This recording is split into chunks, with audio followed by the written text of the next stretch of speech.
I think that I began to discover Mary in the Old Testament, which you mentioned earlier as typology. So let's define that first, what that is.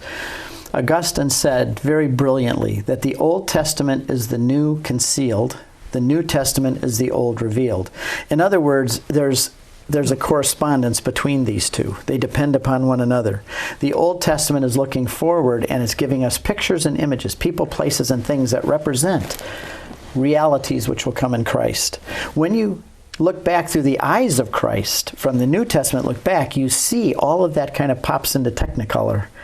For example, the Red Sea. The children of Israel left the world, the devil, and sin, which represented Pharaoh, Egypt, and slavery. How did they escape that? They went through the Red Sea, which was water baptism, and above was the pillar of fire. Water and spirit. Jesus says you're born again by water and spirit. How? By going through water baptism. That's typology. Water, the Red Sea, is a picture of water baptism for us. When you look back now through the eyes of Christ, you can see what the Red Sea meant. Or Noah and the ark, that they passed through the water with the dove over top. Water and spirit again. So here you have typology. The water and the ark represent baptism, where we're saved. So I began to see Mary through the eyes of typology.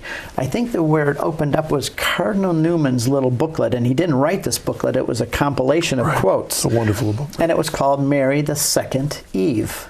And that intrigued me. Mary the Second Eve. What are you talking about, Second Eve? Well, 1 Corinthians 15 refers to Jesus as the last Adam, or the second Adam. So what does that mean?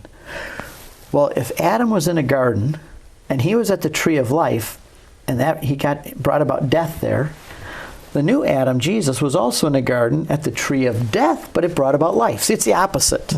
John tells us, I wrote a book on the Gospel of John, and I just love this, because John is so rich. It's another whole topic. But John says specifically that the cross and the tomb were in a garden. You don't think of executions taking place in a garden. Executions and electric chairs take place in execution place, not in a garden. But he said that this was in a garden. Why? Because the tree, which was the cross, in the garden, is a picture that takes you back to another garden where sin came about. Jesus had to be in a garden to rewind it. Like a video rewinding, because he's redoing everything. He's starting over again. And so the tree in the Garden of Eden, Adam made a choice, and death was at the tree of life. There's a new Adam now in a new garden. He's at another tree, the cross, and he brings about life. He reverses it. This is typology. So I began to see Mary in that light. If Jesus is the first Adam, if Adam and Eve are there, and Jesus is the last Adam, where's Eve?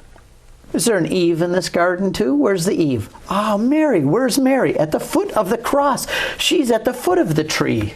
She's there in the garden too, and that's why it specifically says Mary. Sometimes people say, Mary's not so important because the Bible doesn't mention her. John only mentions her twice. Yes, but look where he mentions her.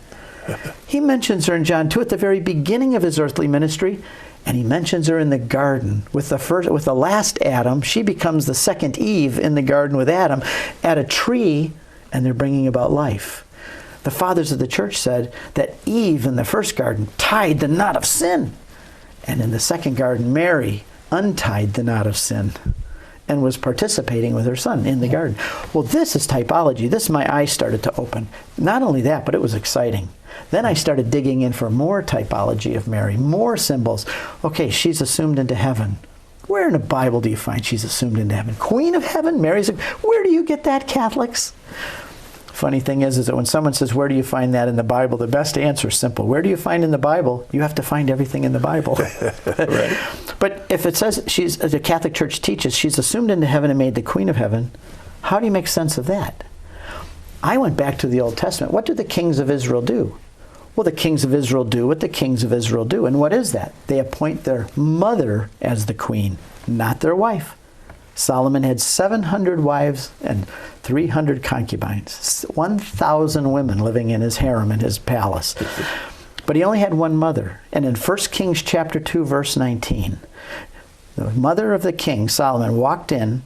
The king got off his throne, prostrated himself, sat back down on his throne, and had a new throne constructed at his right. No longer one throne in the king's room, now there's two. He raises his mother up, and from that point on, in the history of Israel and Judah, The queen was always the mother, and she sat at the son's side, and she helped him rule the kingdom. Sometimes she taught him when he was young, and she interceded for the people. Ding, ding, ding, ding. The lights went off in my head. If Solomon, who is the son of David, establishes this queen mother as his queen, then Jesus, who is also the son of David, the messianic title, and who is going to be a better king than Solomon is, he is the king of Israel, and he's going to do what the kings of Israel do. He's going to raise his mother up and seat her at his right hand to be queen. Of course, the Bible made me Catholic.